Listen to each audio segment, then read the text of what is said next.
সন্ধ্যা প্রিয় দর্শক, আপনাদের সাথেই আছি আমি নুসরাত বিনতে রাব্বানী। সবাইকে আমন্ত্রণ জানাচ্ছি আজকে শুভ সন্ধ্যায়। আজ শুভ সন্ধ্যা থাকছে কাল সারাদিন দেশে দেশে এনটিভি হাইলাইটস এবং বাংলাদেশ ক্যাটারার্স অ্যাসোসিয়েশন নিউকের সভাপতি বজলুর রশিদের সঙ্গে কথোপকথন। শুরুতেই কাল সারাদিন।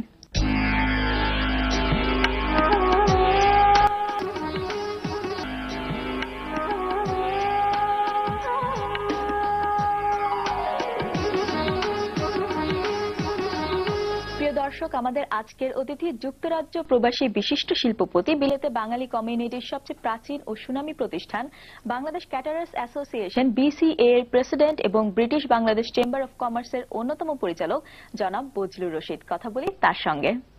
শুভ সন্ধ্যা। শুভ সন্ধ্যা। কেমন আছেন আপনি? আমি ভালো আছি, আপনারা তো ভালো আছেন? জি, আমি ভালো আছি।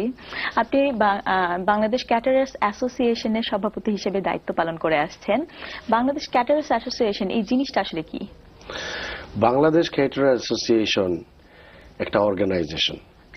আপনারা জানেন যে আমাদের এই বাংলাদেশি অনেক রেস্তোরাঁ আছে ব্রিটেনে, 12,000 রেস্টুরেন্ট আছে। আমাদের এই যে রেস্টুরেন্ট তখন শুরু হয়েছিল, শুরু হওয়ার পর থেকে 1960-তে আমাদের এই অর্গানাইজেশনটা এস্টাবলিশড হয়েছিল। আমাদের অর্গানাইজেশনের বয়স এখন প্রায় 48 ইয়ার্স এবং আমাদের বর্তমানে 12,000 রেস্টুরেন্ট আছে। আমাদের টার্নওভার হলো 3.5 বিলিয়ন পাউন্ড স্টার্লিং, যেটা আমাদের টাকায় বলতে পারেন অ্যাবাউট 40,000 কোটি টাকা। আমাদের সেক্ষেত্রে তো ওখান থেকে বাংলাদেশে প্রচুর পরিমাণে বৈদেশিক রেমিটেন্স আসছে। বাংলাদেশের অর্থনীতিতে বিশাল প্রভাব, আমাদের হিউজ কন্ট্রিবিউশন। আচ্ছা, বাংলাদেশ ক্যাটারার্স অ্যাসোসিয়েশন বিসিএ এর মূল কার্যক্রম কি? আমাদের মূল কার্যক্রম যেটা আপনি বলতে পারেন যে কোনো ট্রেড বডি, যে ট্রেড অর্গানাইজেশন লাগে, কারণ আমাদের বাংলাদেশ ক্যাটারার অ্যাসোসিয়েশনের জন্য যে লবিং লাগে, আমাদের স্টাফদের জন্য লবিং লাগে, বিজনেসের লবিং লাগে। আমরা মনে করেন এই যে বর্তমানে যে স্টাফ সংকট আছে, এই সংকটের জন্য আমরা যে প্রেসার গ্রুপ হিসাবে আমরা কাজ করে যাচ্ছি। আমরা কিন্তু ওই দেশে একটা মনে করেন ফ্যাক্টর হয়ে গেছি।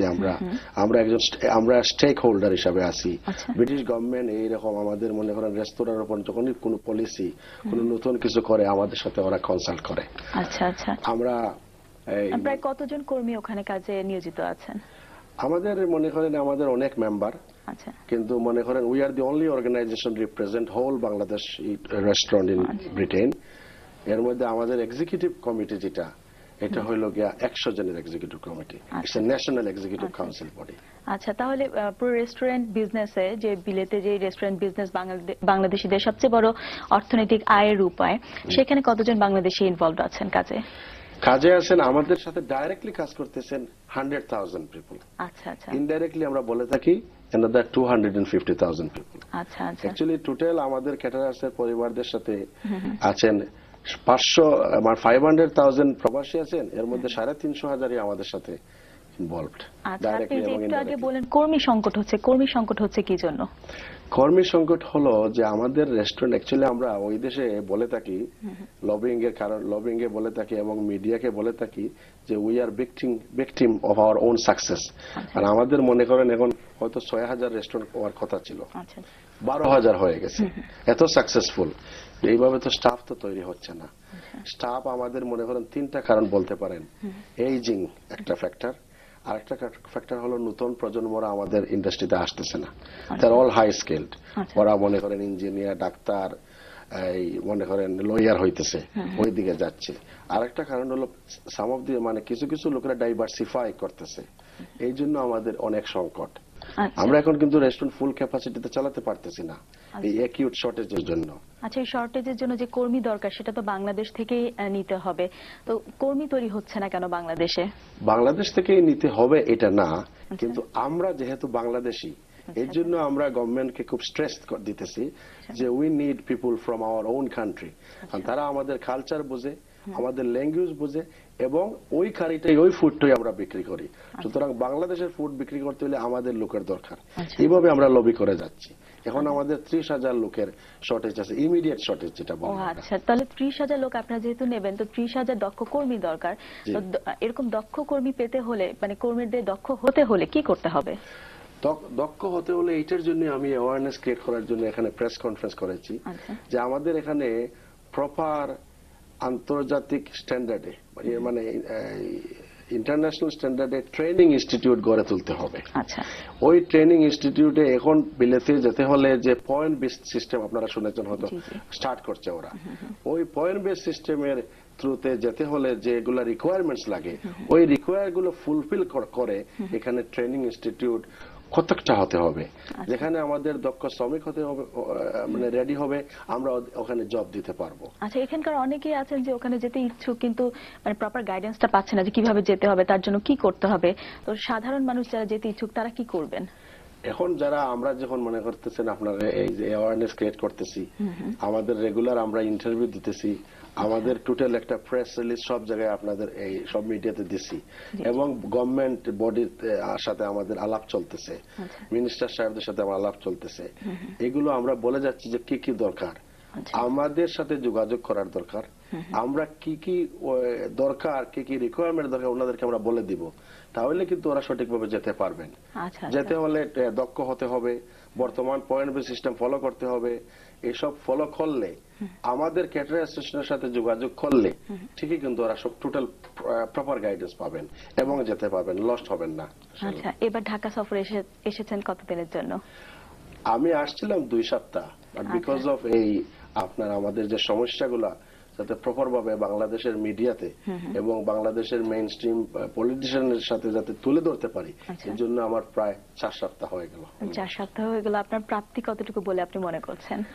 প্রাপ্তি বলতে কি, জি অ্যাচিভমেন্ট বলতেছেন না? জি জি অবশ্যই। অ্যাচিভমেন্ট বলতেছেন যে আমরা যে অ্যাওয়ারনেসটা করেছি, এই অ্যাওয়ারনেসটা আমরা খুব সাকসেসফুলি করতে পারছি। এই জন্য আমি প্রথমে আমাদের বাংলাদেশি মিডিয়াকে, ইলেকট্রনিক এবং প্রিন্ট মিডিয়া কর্তৃপক্ষকে আমি থ্যাংক ইউ জানাচ্ছি। এবং আমি মিনিস্টার সাহেবদের সাথে আলাপ হয়েছে, ওনারা সবই দেখলাম যে আমাদের এই যে মিডিয়ার থ্রুতে ওনারা জেনে গেছেন, তো এটা একটা অ্যাচিভমেন্ট। ওনারা বলছেন যে আমরা পজিটিভলি দেখব, আপনারা আমাদের সাথে আলাপ করেন, আরো আমরা বসবো, শুধু জানাতে পারতেছি যে এটা একটা অ্যাচিভমেন্ট। যেগুলো ট্রেনিং ইনস্টিটিউট আছে, যেগুলো ইউনিভার্সিটির সাথে আমাদের যে একটা আন্ডারস্ট্যান্ডিং মানে কিছু কথাবার্তা চলতেছে, আমরা চাচ্ছি যে একটা ইনস্টিটিউট করব বাংলাদেশ ক্যাটার অ্যাসোসিয়েশনের পক্ষ থেকে, ওইটা যাতে আমরা কোন ইউনিভার্সিটির সাথে আন্ডারস্ট্যান্ডিং করে করতে পারে, মার্চ করে, এটা অনেক আলাপ হচ্ছে।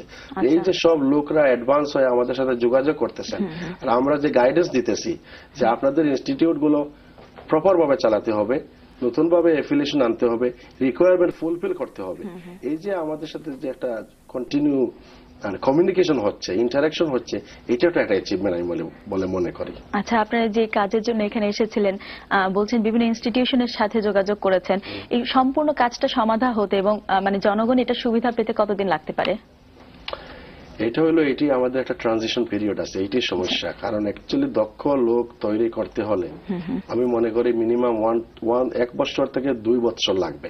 আচ্ছা, তো এই সময়টা তো লাগবেই, কিন্তু আমাদের যদি এটা অ্যাওয়ারনেস ক্রিয়েট না করি, আমরা যদি ইনস্টিটিউটের জন্য গভর্নমেন্টের সাথে আমরা লবি না করি ইভেন এই দেশে, তাহলে তো এগুলো হবেই না। এই জন্য আমরা মনে করি যে 1 বছর মিনিমাম লাগবে অথবা 2 বছর লাগবে, তারপরে কিন্তু ঠিকই আমরা লোক নিতে পারবো।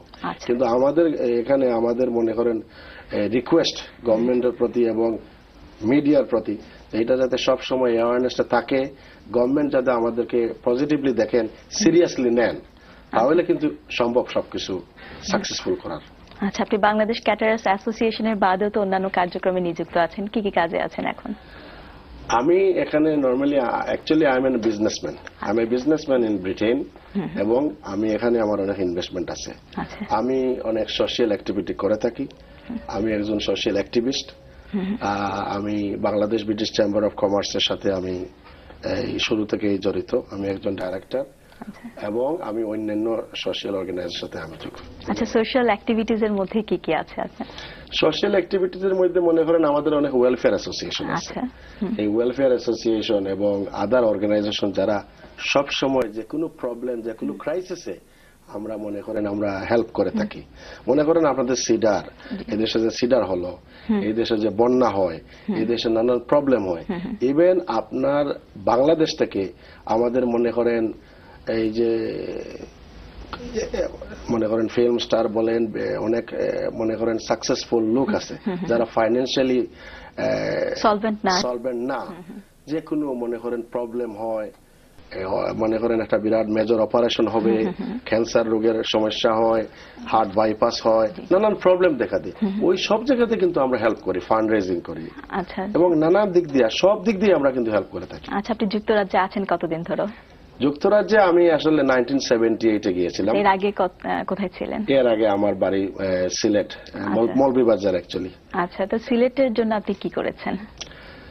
সিলেটের জন্য মনে করেন আমি সিলেটে একটা শিশু পার্ক করেছি। আচ্ছা আচ্ছা, যেটা মনে করেন থিম পার্ক বলা যায়। আচ্ছা, সবার জন্য এটা একটা মনে করেন রিক্রিয়েশন সেন্টার বলতে পারেন। আমরা মোটেল করেছি। আচ্ছা, এবং আমাদের আরো ফিউচার বিজনেস প্ল্যান আছে, যেটাতে আমরা কর্মসংস্থান করতে পারি। আচ্ছা, আপনি সিলেটে একটা মেডিকেলও কাজ করেছেন, মেডিকেল করেছেন আপনি এখানে একটা? আমরা মেডিকেল কলেজ করেছি ঢাকাতে। আচ্ছা আচ্ছা, কোথায়? এটা একটা এটা হলো আপনাদের টঙ্গীতে। আচ্ছা, এটা বিরাট একটা কমপ্লেক্স। আমাদের এখানে মেডিকেল কলেজ আছে, 500 বেডের হসপিটাল। আচ্ছা, এখানে আমরা নার্সিং কোর্স শুরু করছি। আচ্ছা, এটা আর একটা আমি বলতে পারি যে আমাদের দেশে যে নার্সিং এ কিন্তু সবাই যাইতে রাজি না। আমরা বিএসসি কোর্সটা শুরু করেছি। এটার জন্য আমরা কিছু অ্যাওয়ারনেস ক্রিয়েট করার চেষ্টা করতেছি, যেমন রাউন্ড টেবল কনফারেন্স এগুলা করব, যাতে বুঝাইতে পারি যে নার্সিং প্রফেশনটা খারাপ না, এটাকে খুব বিদেশে খুব মানে হাই স্ট্যান্ডার্ড ভাবে দেখা হয়, সম্মানিত ভাবে দেখা হয়। তো ওইদিকে আমরা সেক্ষেত্রে আরেকটা কথা আছে, আপনারা যে এখানে নার্সিং কোর্সের ব্যবস্থা করেছেন, এখান থেকে কাউকে কি আপনাদের মানে বাইরে নিয়ে যাওয়ার ব্যবস্থা রেখেছেন? এখন আমাদের যে বিএসসি নার্সিং কোর্সটা শুরু করছি, এটা অনলি শুরু করছি লাস্ট ইয়ারে। আচ্ছা আচ্ছা, আমাদের কিন্তু আমরা কিন্তু এনাফ নার্স পাচ্ছি না। আচ্ছা আচ্ছা, এই নার্স না পাওয়ায় আমাদের একটু সমস্যা হচ্ছে। এই জন্যই বলছি যে আমরা রাউন্ড টেবল কনফারেন্স এগুলা করব, সেমিনার করব, এনকারেজ করার জন্য। এটা থেকে আমরা মিডিয়ারও কিছু সাহায্য চাই। কিন্তু বাইরে লন্ডনে আমাদের কথাবার্তা চলতেছে। আমরা যখন একটু মোটামুটি এনাফ নার্স ট্রেনিং এর জন্য পাবো এই কথাবার্তা, তখন আমরা ফাইনালাইজ করব, যাতে এখানে তৈরি হলে ওই জায়গায় যেতে পারে। আচ্ছা, সেক্ষেত্রে বাংলাদেশের জনশক্তিতে এটা বড় একটা ভূমিকা রাখবে। আপনি আমাদের মাঝে এসেছেন, আমরা অত্যন্ত আনন্দিত। আপনাকে অসংখ্য ধন্যবাদ। Thank you very much. আপনাকে অনেক ধন্যবাদ।